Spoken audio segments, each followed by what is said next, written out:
Although he may not look the part, this peaceful-looking young man was one of the greatest fighters to ever come out of Hong Kong. He was legendary Wing Chun master Ip Man's go-to guy whenever a rival school issued a challenge. He was the one who provided the primary instruction to a young Bruce Lee and was his coach in challenge matches.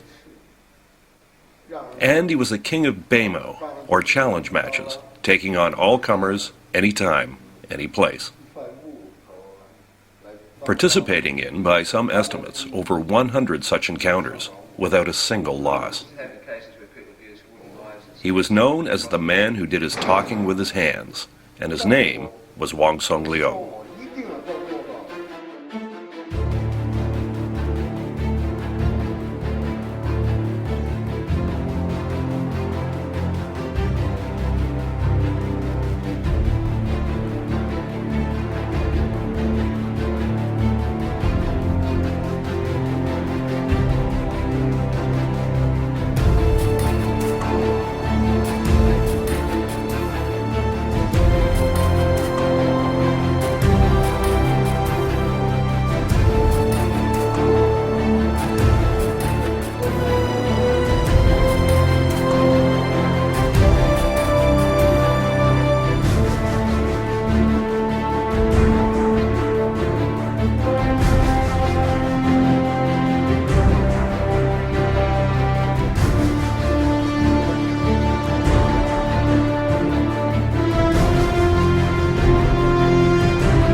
Malaysia. 40 minutes from the nation's capital city of Kuala Lumpur lies the town of Seremban, population 372,917. It is within Seremban that a special event is taking place. It is a gathering of students of Wong Shun Leung, a man described by Bruce Lee's first student, Jesse Glover, as the best Wing Chun man in the world. Although Wong has been dead for over 17 years, people from all over the world have gathered in Seremban to share knowledge and techniques that were passed on to them directly from the late martial arts master.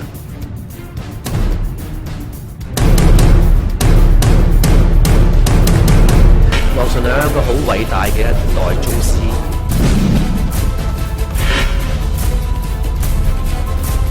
其實呢個係好難得，以往從來未試過㗎。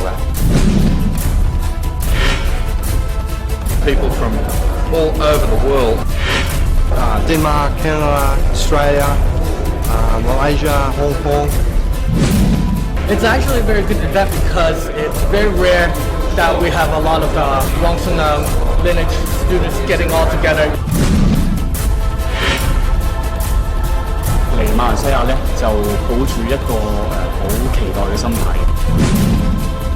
First ever, so I'm very pleased to be part of such a momentous occasion.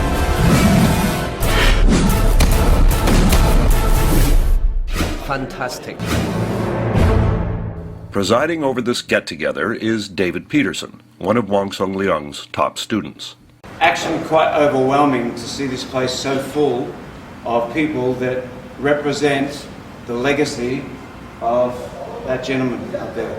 none of us would be here, none of us would be doing what we're doing. We wouldn't have the friendships that we've already made and the ones that we will make over the next 2 days if it hadn't been for Sifu Wong Shun Leung.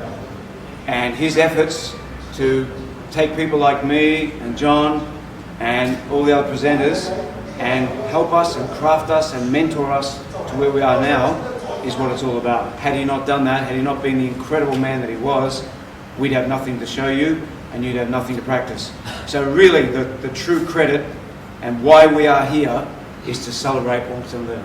So first and most importantly, thank you so much from the bottom of my heart for being here.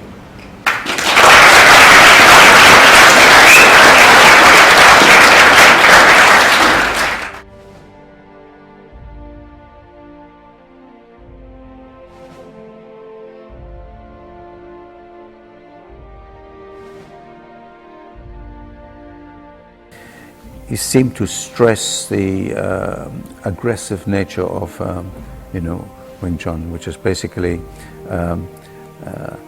attack and don't let up. Make sure you win the fight. Make sure you keep the attacker at bay by launching attacks.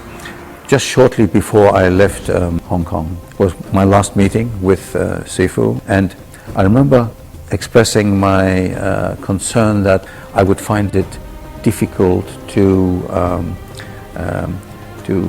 train with more experienced people than I. Just had this impression that everybody else was more experienced than I.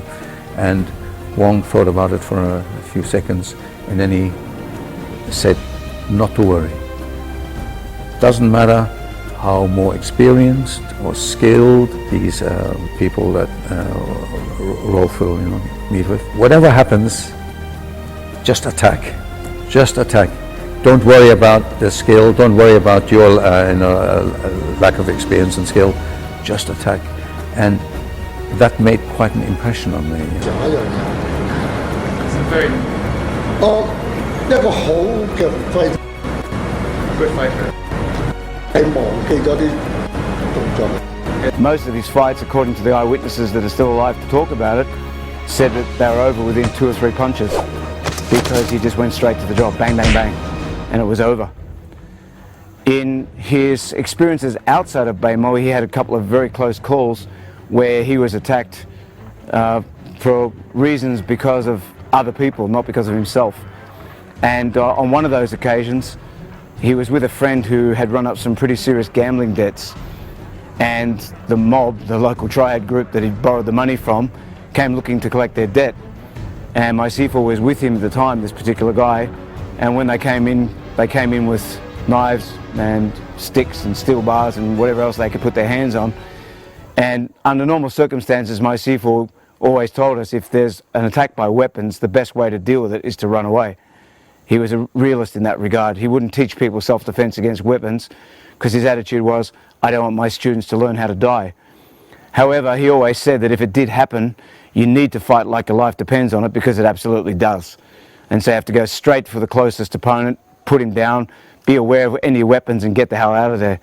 So on this occasion, he had to put that thought process into real life application, because he had to protect his friend. If he had to run away, his friend probably would have been beaten to death or worse. So he did what he normally wouldn't do. He moved first and moved into the attackers because he wanted to cut them off from getting to his friend. In the process, he put a couple down straight away, but he was wearing the traditional Chinese minlap jacket that has the rolled up sleeves. And as he was moving in on the guy, one of the people in front of him, that fella grabbed his arm and the sleeve covered his hand. So the guy had a good grip on his arm and dragged him in. And in the process, slashed downwards with a knife at the same time. Sifu luckily and instinctively brought his arm forward defensively, and to the day he died, he had a very visible scar in his forearm where the knife had passed down across his arm, and there was a fine one between his eyes where the blade had come down and just missed cutting anything vital. He immediately dispatched that guy, grabbed his friend and started running. And when they got out into the street, his friend ran one way and he ran the other way, and they chased Sifu because he'd already put 2 or 3 of the guys on the ground. So again, using practical thinking, he ran into a crowded area place called Mill Gai or Temple Street in Hong Kong, which is like a nighttime market. And right in front of him was a merchant selling knives of all kinds. And immediately, as he's telling the story, everybody assumes he would have picked up the biggest knife in the place and started using it. Instead, he quickly scanned the display and he picked up a wooden chopping board. And he proceeded to turn around, and as everybody else came and tried to slash or punch or kick, he would hit their arms and legs with the wooden chopping board. And he managed to hurt them enough that they backed off and he got away. Afterwards, when people said, "How did you manage to do that? That's brilliant, that's fantastic Kung Fu." He said, "That wasn't good Kung Fu, that was damn good luck." And then someone asked, "Why the wooden chopping board? Why didn't you pick up a blade?" And his response to that was, "If I'd picked up a blade and I'd killed any of those guys, we'd be having a talk in jail. And besides that, if I lost the blade, they would have used it on me, and I wouldn't be talking to you at all."